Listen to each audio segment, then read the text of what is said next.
फटाक से रिवाइज करो बेटा, फिर आगे बढ़ते हैं हम लोग। बातें नहीं, रिवीजन।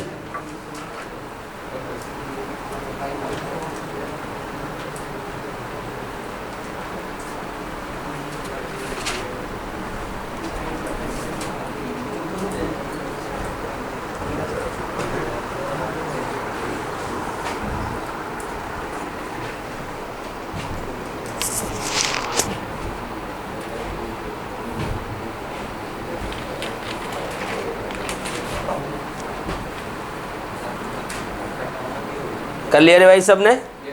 चलो अब पेन रखो, इधर देखो, नोट्स बंद करो। बेटा इधर देखना, यहाँ पर ये आपका ये लंग्स मान लो या एल्वियोलस मान लो, ठीक। इसको थोड़ा बड़ा बनाते हैं इससे आपको दिखे। जी, आपका एल्वियोलस है, हवा बाहर से यहाँ आएगी। बेटा ये एल्वियोलस है, लंग है, इसकी लाइनिंग जो होती है स्क्वैमस एपिथीलियम। इसके ऊपर सर्फिकेंट लेयरलेस थिन का लगा होता है, जो सरफेस टेंशन को रिड्यूस करके इसको पिचकने से रोकता है। ये मैं बता चुका हूँ। अब बेटा ध्यान देना, आपको बताया गया है कि एल्वियोलस के साथ क्या अटैच होगा। यहाँ होगी बेटा ब्लड कैपिलरीज। क्या होंगी? ब्लड कैपिलरीज होंगी। और ब्लड कैपिलरीज जो होंगी वो भी किसी न किसी एपिथीलिया से कवर होंगी या लेयर से बनी होंगी। बेटा यहाँ पर ब्लड कैपिलरीज की जो लेयर होती है, एपिथीलिया होती है, इसे कहते हैं एंडोथीलिया। क्या कहते हैं? एंडोथीलिया। हो गया। और बेटा इन दोनों के बीच में, जैसा आपने 9th में पढ़ा है, दो लेयर के बीच में हमेशा एक कनेक्टिव टिश्यू होती, बेसमेंट लेयर होती। क्या होती है? बेसमेंट लेयर होती। हो गया। अब बेटा जो ऑक्सीजन आएगी यहाँ पर डिफ्यूज होकर इधर आएगी। हो गया। अब ये ऑक्सीजन यहाँ से चल के यहाँ टिश्यू में आएगी। कहाँ आएगी? टिश्यू में। आप मान लो कि यहाँ पर वो कैपिलरी जो वहाँ थी, अब वो वेन के आर्टरी के फॉर्म में, वेन के फॉर्म में कहीं ना कहीं आपके मूव करती दिखेगी। ये मान लो। हो गया। अब आप सोचो कि यहाँ पर टिश्यू है,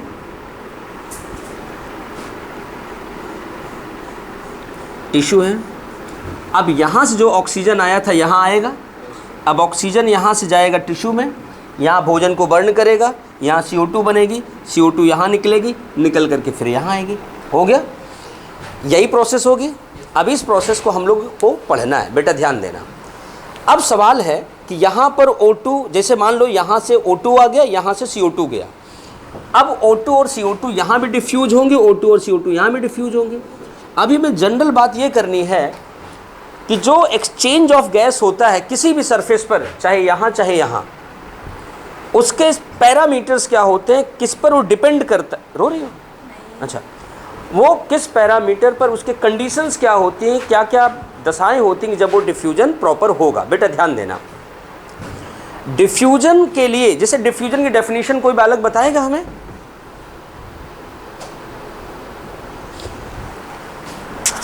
डिफ्यूजन की डेफिनेशन कोई बालक बताएगा? 9th में है आपके और 11th में भी। हाँ बोलो बोलो। क्या? कोई भी चीज़ है, ट्रक बस वगैरह? क्या? एयर नहीं बेटा। देखो इसीलिए गांव में कहा गया है नकल करने में अकल लगाई जाती है।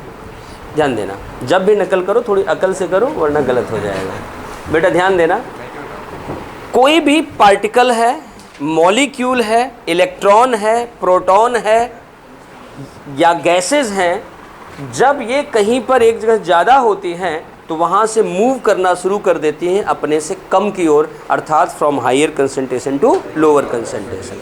अगर कोई बालक क्लास में डीओ लगा के आ जाए, सेंट लगा के, स्प्रे लगा के आ जाए, तो वो आता है दरवाजे पे, क्लास पूरी महक जाती है, सबके नाक तक पहुँच जाती है। आ गया, 2 दिन से नहाया नहीं। जो भी है, जो फील आपके अंदर आए, मेरे अंदर जो है मैंने बता दिया। तो हुआ क्या, उसके बॉडी पर, उसके कपड़े पर बहुत ज़्यादा मॉलिक्यूल थे उस पार्टिकुलर कलर वाले। वो वहाँ से कम कंसंट्रेशन की ओर भाग रहे हैं और भागते भागते आपके नाक तक पहुँचे, ऑल्फैक्टरी एपिथेलिया में गए और आपका ब्रेन बता दिया कि कुछ लगा हुआ है। सही है, यही तो पढ़ाया था नाक वाले में ना मैंने। बेटा ध्यान देना, इसका मतलब अब वो क्यों गया, क्योंकि इस मीडियम में उसका जो सॉल्युबिलिटी थी अच्छी थी, इसलिए फटाफट फटाफट पार करता चला गया। जब सड़क खाली होती तो आप तेज़ी से चले जाते हो, जब जाम होता है तो आप यूँ रुक रुक के जाते हो, सही है कि नहीं?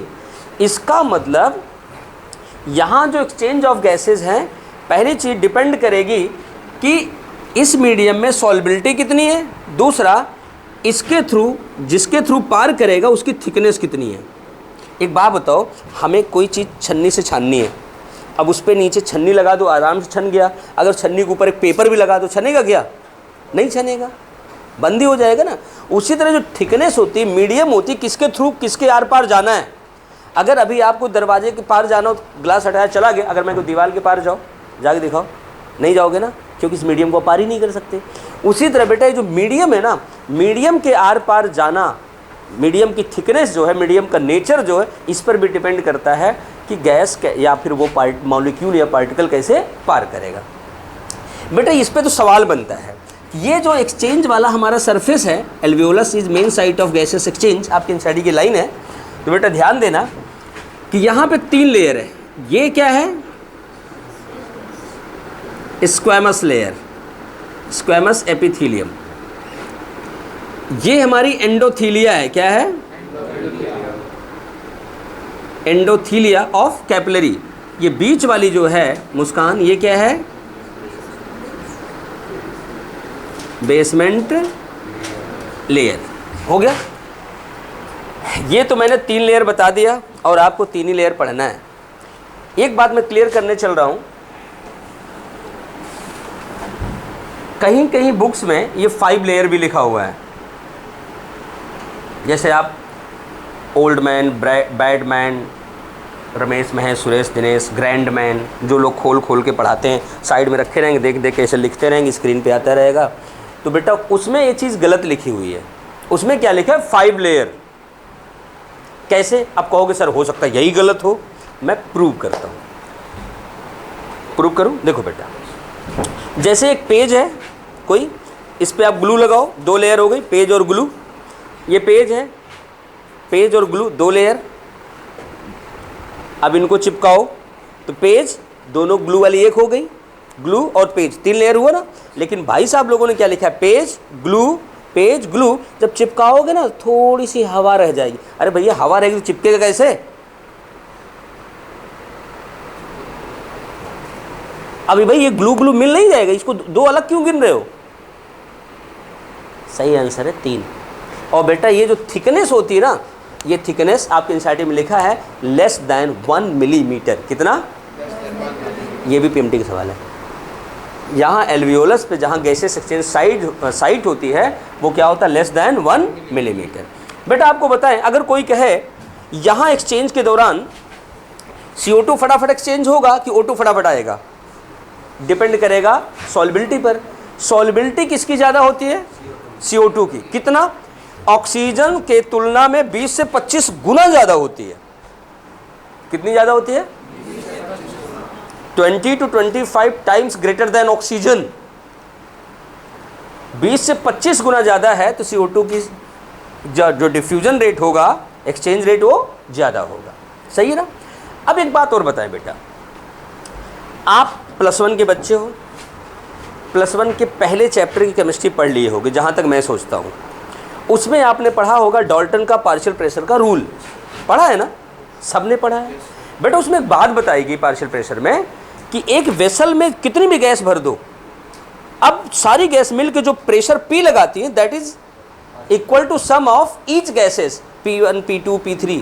हो गया ना? उसी तरह बेटा यहाँ पर जो हमारी जितनी इंस्पिरेटरी गैसेज आ रही हैं, अब उसमें ऑक्सीजन की बात करें तो जितना प्रेशर क्रिएट होगा एक्चुअल में ऑक्सीजन का वह प्रेशर कहा जाएगा पार्शियल प्रेशर ऑफ ऑक्सीजन, जिसे हम कहेंगे PO2। CO2 वाले कहेंगे PCO2, partial pressure of carbon dioxide, इसे कहेंगे पार्शियल प्रेशर ऑफ ऑक्सीजन। लक्ष्य का ये बात समझ में आ रही है कि किसी भी वेसल में अगर एक से ज़्यादा गैसेज हैं तो टोटल वॉल पे जो प्रेशर लगेगा वो होगा total sum of partial pressure of each gases. सही है ना? वही चीज़ यहाँ है कि यहाँ ऑक्सीजन का मूवमेंट डिपेंड करेगा ऑक्सीजन के पार्शियल प्रेशर पर, CO2 का मूवमेंट डिपेंड करेगा CO2 के पार्शियल प्रेशर पर। बात सही है ना?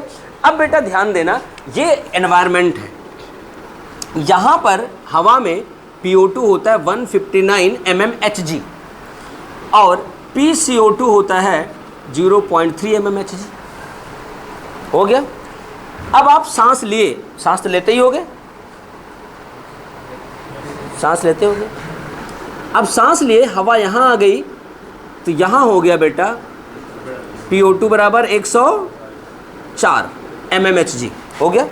अब 104 वाली जब डिफ्यूज करके यहाँ आई, यहाँ हो गया PO2 बराबर 95 mmHg हो गया।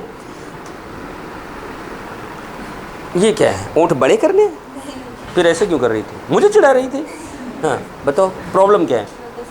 हाँ ये हुई मुद्दे वाली बात, मुझे समझ नहीं आया। बेटा सुनो, बाहर हवा में जो ये हवा है, यहाँ पर सुनो बेटा, सारे ध्यान सुनना। हो सकता है किसी और को ना आया हो, लेकिन बेचारा शर्म के बारे ना बोला हो, ये समझदार लगी है ऐसा बोल दी। मैंने कहा था पहले क्लास में, ना समझ में आए तो पूछ लेना, क्यों गांव में कहावत है, जो करे शर्म फूटे उसका कर्म। इसलिए शर्माना मत, पूछ लेना। अगर यहाँ शर्म आ रही है तो बाहर पूछ लेना, पूछना जरूर, तभी मैं बताऊँगा। नहीं पूछोगे तो अच्छी बात है, मैं नहीं बताऊँगा, ठीक। तो बेटा ये क्या है कि बाहर हवा का प्रेशर, पार्शियल प्रेशर कितना है? 159। कितना है? जब ये अंदर आए तो कहोगे अंदर कम कैसे होगी? क्योंकि बेटा अंदर हवा कुछ हवा होती है, वहाँ पर दूसरी बाकी गैसेज जैसे CO2 वगैरह रुकी है, तो उसके कंपेयर में पार्शियल प्रेशर होगा ना। तो उसके कंपेयर में जैसे बाहर जो था, यहाँ ऑक्सीजन 21% है और CO2 बाहर कितना 0.03% है। अंदर आओगे तो यहाँ परसेंटेज बढ़ जाएगा, परसेंटेज बढ़ जाएगा तो एवरेज क्या होगा? घट जाएगा ना। तो इसलिए इसका पार्शियल प्रेशर थोड़ा सा कम हो गया। अब जब डिफ्यूज करके ब्लड में गया, अब यहाँ आया था, अब यहाँ से आप ये क्या किया, पार्शियल प्रेशर ज़्यादा डिफ्यूज करके ब्लड में चला गया। जब ब्लड में गया तो इसका पार्शियल प्रेशर हो गया 95। अब ये 95 वाला ब्लड, जिसे कहोगे आप ऑक्सीजनेटेड ब्लड, ऑक्सीजनेटेड ब्लड, यहाँ पर आपका PO2 मैंने कितना लिखा है? 95 हो गया।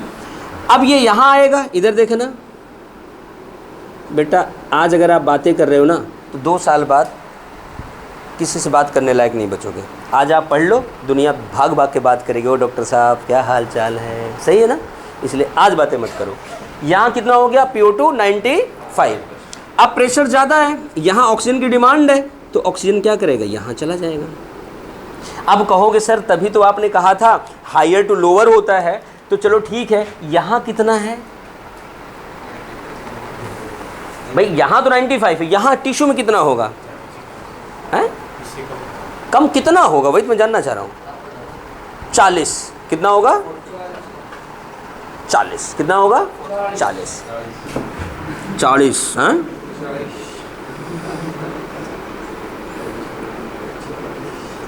$40 होगा। कितना होगा? 40। अब देखो, अब यहाँ ऑक्सीजन आ गया, अब भोजन बर्न होगा, धड़ाधड़ धड़ाधड़ CO2 निकलेगा, तो यहाँ पर PCO2 कितना हो जाएगा? 45। नकल करके बोल रहे हो कि वैसे कौन बोल रहा है?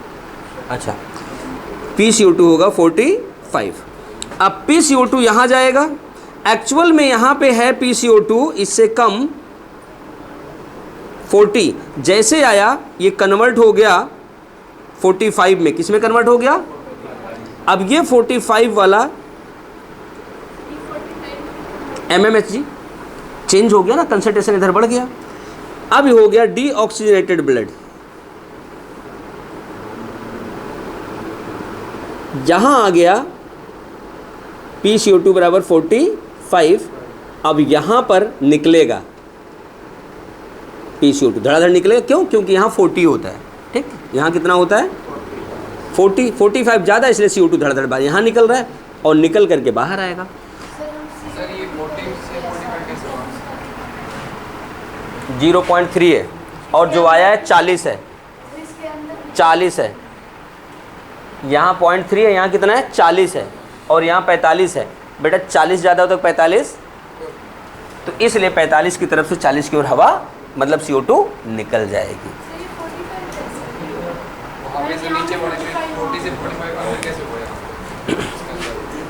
इसीलिए कह रहा था ना मैं, केमिस्ट्री के पहला चैप्टर ध्यान से पढ़ना चाहिए था। चलो मैं बता रहा हूँ,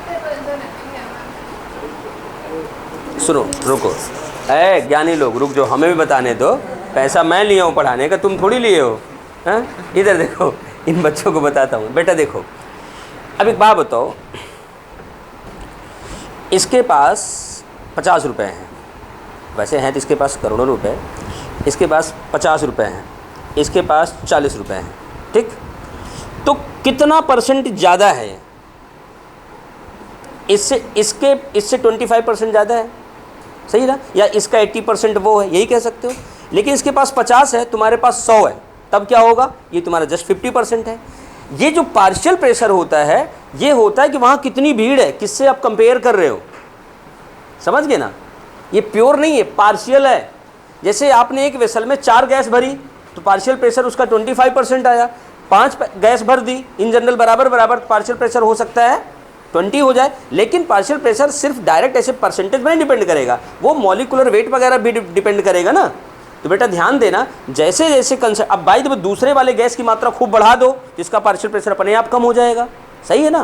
तो इस पर डिपेंड करता है बेटा, आप ध्यान दो। जैसे अब देखो, बच्चों को 45 और 40 वाली प्रॉब्लम है। जैसे ऑक्सीजन यहाँ आया, अंदर गया तो ग्लूकोज जलना शुरू किया, धड़ धड़ धड़ धड़ CO2 बनना शुरू हुई। अब वहाँ पे CO2 की मात्रा ज़्यादा हो गई, खूब ज़्यादा हो गई, और ऑक्सीजन भी जा रही है। जब दोनों को कंपेयर कराया गया तो पार्शियल प्रेशर CO2 की 45 थी, समझ गए कि नहीं, और इसकी 40 थी, बाकी जो गैसेज बन रही उनकी थोड़ी बहुत थी। तो 45, जब 45 थी, और ब्लड में क्या, अगर ब्लड में ज़्यादा होती तो हवा बाहर ना आती। ब्लड में क्या देखा गया, ब्लड में इससे कम है, 40 है, कितनी है, 40 है, तो CO2 डिफ्यूज करके बाहर आ गई। तो अब यहाँ जब कंपेयर किया गया, देखो इधर ऑक्सीजन तो इधर चला गया है, तो अब दोनों का कंपेयर किया गया, और जो बाकी गैसेज हैं जिसका पार्शियल प्रेशर कितना निकल गया, 45, ये निकल के आया है 45। अब ये 45 वाला मूव करके कहाँ आएगा, यहाँ आएगा। अब अगर इधर कम होगा तभी बाहर जाएगा। हमने क्या देखा कि हमारे लंग में जो कैलकुलेटेड पार्शियल प्रेशर CO2 कितना है, 40, इसलिए क्या किया, डिफ्यूज करके बाहर चला गया। अगर ये थोड़ा 45 से ज़्यादा होता तो कभी ना निकलता। ये बेटा कैलकुलेटेड वैल्यू है, और इनसाइड टेबल बनाया है, क्या ऐसे बनाया हमें नहीं पता, लेकिन टेबल बनाया होगा उन्होंने, इस बात को ध्यान देना। इसको डायग्राम को एक बार बनाओ, फिर बताऊँगा, फिर लिखाऊँगा, क्योंकि हमें पता है वैल्यू लिखने के बाद आप कन्फ्यूज हो। बेटा जितनी गैसेज होगी मिला के ही पार्शियल प्रेशर बनेगा ना। हाँ, वो वहाँ कितनी परसेंटेज है।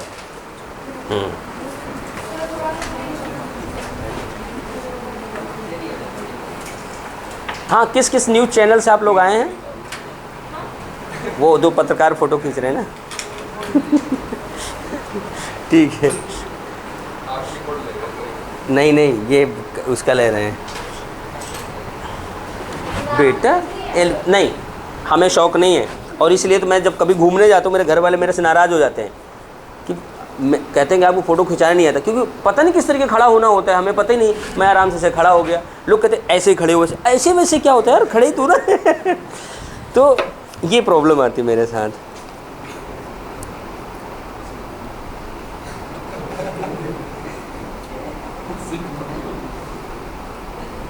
और आपको बता दें, आप कभी भी किसी पिकनिक स्पॉट पे घूमने जाओ, वहाँ कई लोग ऐसे होते हैं सिर्फ फ़ोटो ही खींचने आते हैं, और मुझे लगता है वो ज़िंदगी में इतनी फ़ोटो खींचते हैं, हमें नहीं लग रहा है कि वो कभी उसको प्रिंट भी कराते होंगे। वो बस शौक़ होता है, उसके बाद मेमोरी भर जाती है, फिर उसमें कौन सा अच्छा कौन बुरा चूज कर डिलीट मार देते हैं। हाँ बेटा बोलो, क्या नाम है?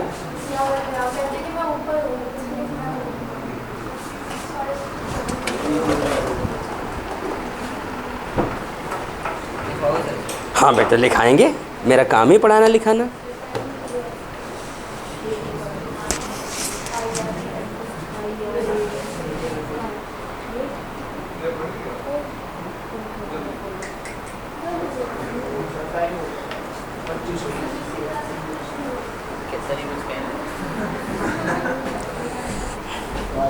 बेटा जिसका टाइम हो जाता है ना, उसे भगवान भी नहीं रोक पाते, मैं क्या चीज़ हूँ। ठीक है, जाओ, ओके।